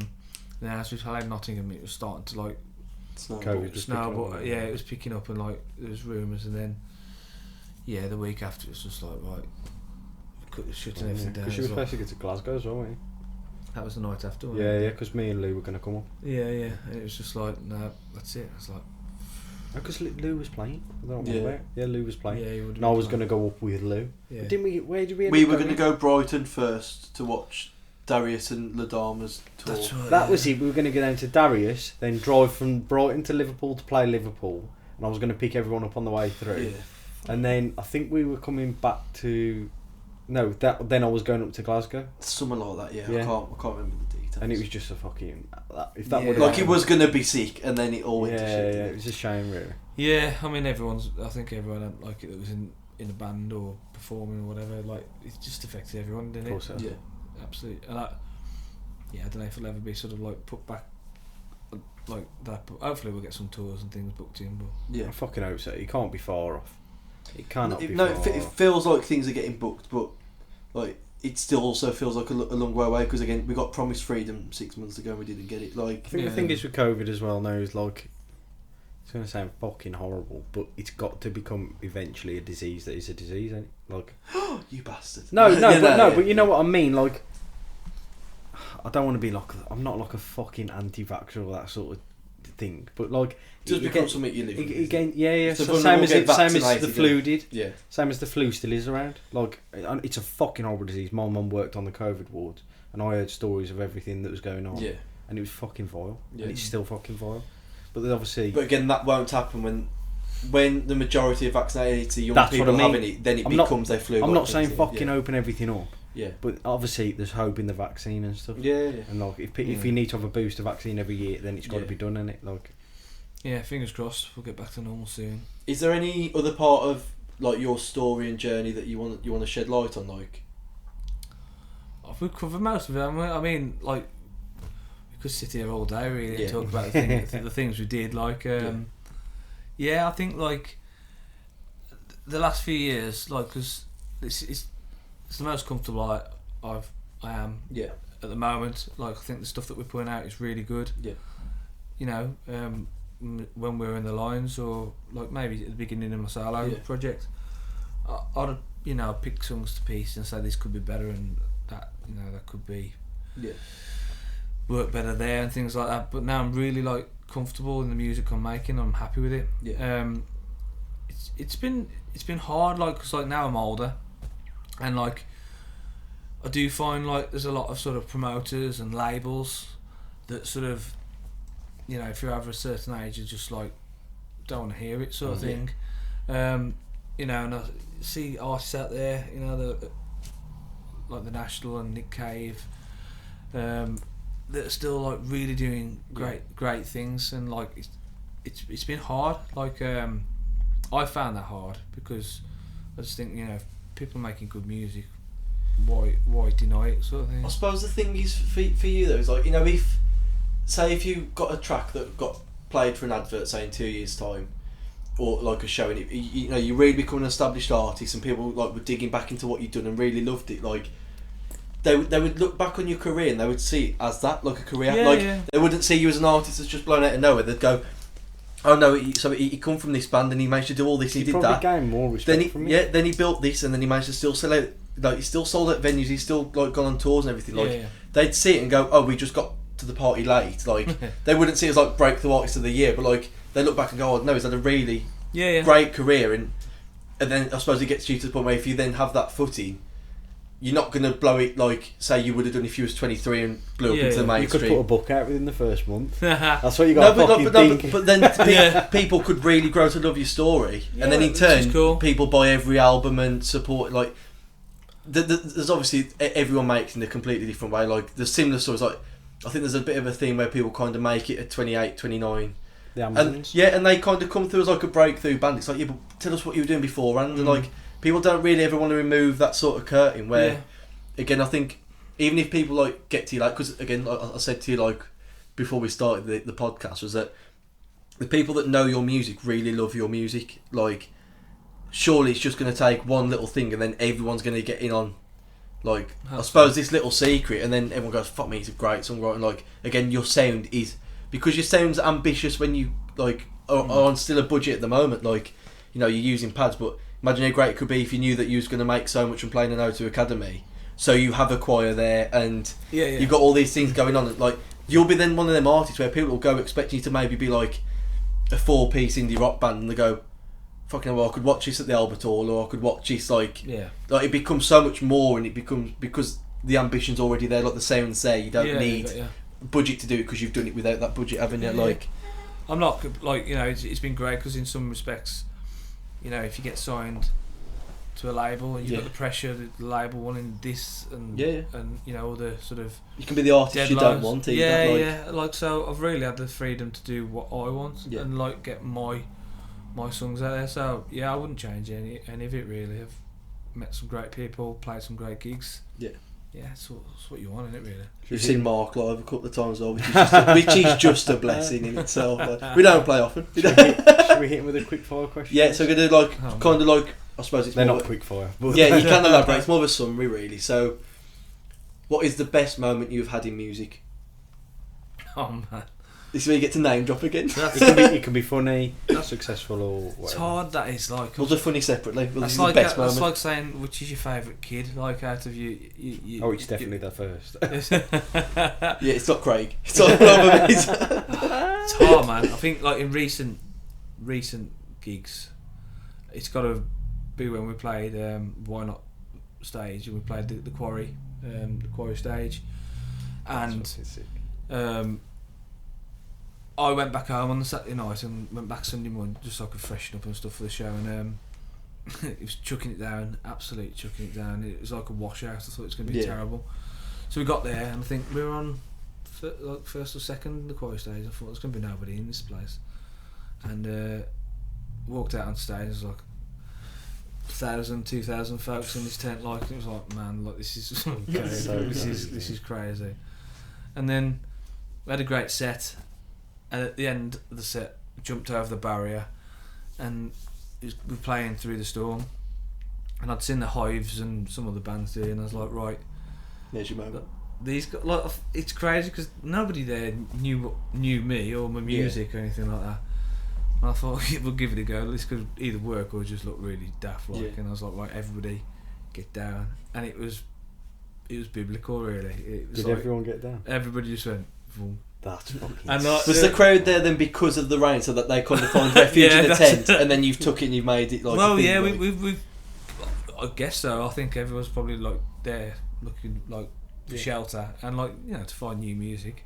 I suppose if you weren't great for the first 30 minutes of that set, they wouldn't do that, would they? You have probably, to still... Well, exactly. You've got to sort of win your... But that's what we did. Like, we got them, and like they were like our captive audience then, like, so that's we made the most of it. It's probably the highlight of their part of the festival. Was it mad when they bounced? Mad, like, it was crazy, because I was like, right, I had a chat with them, like, as you do. Like, just said, like, okay, when the sun kicks in, we'll all jump up. And it did, man. It was just great. And you were in the crowd? Yeah, and like, I was like there playing. Mad. And like, for all the gigs we've played and like the venues and the bands we've supported and stuff, that is probably one of my favourite moments ever, just because of the connection, just because we're playing to people that never heard us before, and just to see, like, be that far from them and like circle, looking how much they were enjoying it. You live for that moment. But that is a moment, isn't that? That's a proper moment. And there were different ages, you know.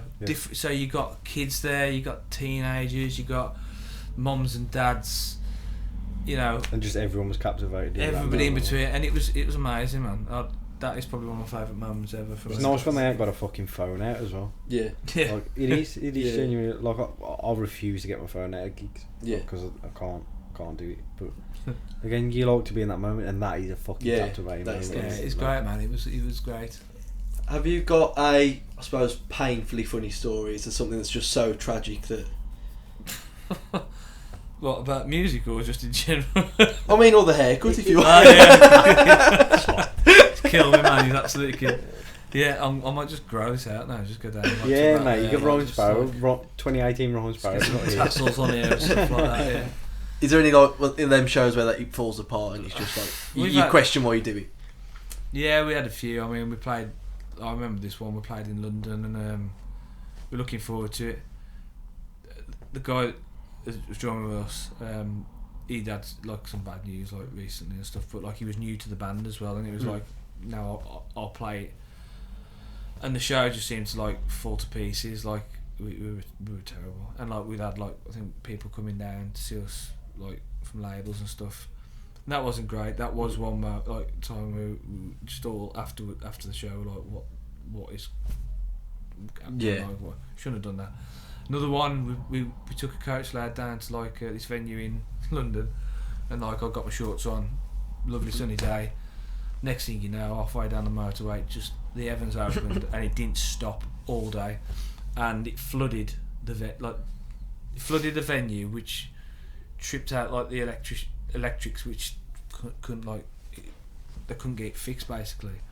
So we got this coach of 50 people. Steve Lamack was meant to come to the gig, I believe. Jesus. All that got cancelled. Then we were trying to get to different venues, see if we could like put the show on somewhere else. Nah, it just didn't work. And then so there's like 50 folks, been out all day, been chucking it down, and then we got back on the bus. And halfway up the motorway, the bus broke down. Oh shit! So like, people got work the next day and stuff, and like we got back about 5 o'clock in the morning, I think. Oh mate, Jesus, had a police escort, like because we were going that slow. So that was a bad one. Yeah, there's loads of stuff like that, like we could talk about, you know. And mate, I think we'll finish with the record. Hang on. Has there been a time where music saved you? So whether that's like either playing it or finding a record at like the right moment in your life, has there been a time where music's really got you through a period? I think it always gets you through different periods in your life, you know. Tuesday. Yeah. It's like, I don't know, like I try and sort of portray life through music and like its ups and downs, and so one day you might like write a really like fast heavy song, next day you might write like a chilled ballad, next day it might be a dark song, and I think it's always there to sort of like help you reflect on things and get you through different situations. I think it's definitely, it's always there for me, I think. Favourite record? Yeah, I was going to say, what if you could, we'll finish this one because it's quite a tough one. Oh, that is a favourite record. Your favourite, if you were stuck on a desert island, you had a record player and one record. Unapologetically rock and roll. Yeah, I was going to say that one, but no, it's a bit biased. The Grow Together single. The Lost Person's Meeting Point. Never heard that one. Oh, we never talked about the fucking group that you did. What group? The Lost Persons Meeting Club. When you were doing like you were having artists on. Oh yeah, we did that. I mean, I wanted to sort of expand that further, and never got the text. We didn't have enough shows to get you on, mate. Because you swear too much. You did about 40 of them. To be fair, I have got something in the pipeline that I want to do, so I'll get you both on there, mate. Forgive you. Yeah, that was just a nice way of like sort of talking to people, getting like, you know, it was enjoyable. Promoting the EP because you couldn't play live and stuff. I personally got a bit bored of my own voice on there. Did you? Yeah, just because it's a bit limiting, isn't it, really? Again, it's not like what we can do here, where we can kind of bounce off each other in the room. And you have the awkward pauses going, oh, is he going to speak? And and sometimes like you'll see people like and some people like get involved and ask questions, and then sometimes it's just like you see the three hands like clapping, and it's like, okay, so go on to the next track now, and it has to be doing that though was lovely, because I did like have a lot of people message and say, like, that was great, really enjoyed that. It's like picked me up a bit, and I suppose like as a person, like I know I do it, like I don't really give it enough credit. I think, well, who wants to hear me? Like, singing those songs again. But you forget that actually people, it does People make do a wanna difference. hear it, don't they? People do want to hear it. It does make a difference. But yeah, hopefully I'll be able to get out and play live soon. So Yeah, man. Putting your amp to pieces. So. I'd like to think I'll be at the front. Mate, the amp's fucked. Oh, this amp's fucked. What, broke? Yeah, I think I've broke one of the speakers. Oh no. Because it was like, it's always distorted. Remove the head from it, like remove the head part, and then attach that to an extension speaker. I don't know. Back to the record. Yeah, favourite record. Desert Island, one album. Oh man, it's hard because I've got quite a few. I'll probably say In Rainbows by Radiohead. Really? Okay. I would not have guessed that. I would not have fucking thought I that. think that it was that, or probably Funeral by Arcade Fire. I wouldn't have thought that. But, yeah. Never heard either of them, to be honest. No, Have you not good heard try. the Radiohead album's great? It's a great really album. expect That you is. Yeah, I think that's one of them I can listen all the way through. I like Alt J's first album though as well. That is a good album. We've I've got a not lot heard of it. stick off my mates for liking that. They're like, I thought they were a boy band. Union J. Yeah. Fuck's sake. yeah, probably. Not For then. your credibility, I'll probably get rid of that. Yeah, In Rainbows is a great record. Yeah. What would yours be? Yeah, I'm Album. fucking putting you on the point. Yeah, Ryan Adams. it would be right. Probably, Would yeah. it be Wednesdays? Nah, probably self-titled. Yeah, man, that album's fucking ridiculous. It's top to be class. fair. And we'll end with this last question. Hopefully, where do you see yourself in 5 years' time? Alive. That's a good In start. LA in a £5 million Yeah. mansion Probably here, talking to you about the next EP. without 14 subscribers. I don't know, man. Like, hopefully, I'd like to get my album out. I've been putting it off, and I don't know why really, but I'd like to get an album out, and Can you put it on vinyl again, please, so I can buy it? of course can, mate. Thank Of you. course can. That'll be. That was a great fucking move. I'm supposed to have Bloodhounds through, you know. I missed the delivery. Say again, sorry. Bloodhounds album. Has it been shipped? It's been shipped. I've got to pay £1.57 fucking re-delivery fee. Why have I not had mine? Because they don't care about you. It's my bloody mate. It's fucking my mate now. I don't give a shit. Looks it has been out. Mate, it's been an absolute pleasure. I've genuinely loved your Likewise. stories. I didn't know Mate, we've 90% learned of them. so much about you today. I now see you as a bigger star. Mate, I saw him as a singer-songwriter Messiah from the start, so you're Yeah. fucking like... I adore you, my little cherub. I Cheers, can't man. believe I mentioned that I shat myself I before my can't first believe show. that. To be fair. I don't think you've had a podcast yet where you haven't incriminated yourself in one way I or think another. I think you've disclosed more than I have to be. I'm an open book. Just ask me bells. Open butt. With the page torn out. yeah, mate, it's been a pleasure. Thanks for having me, man. Cheers. Hopefully, I think people will like it. I think it was a fucking sick episode, personally. Cheers, man. No, it's been good. It's been good to talk.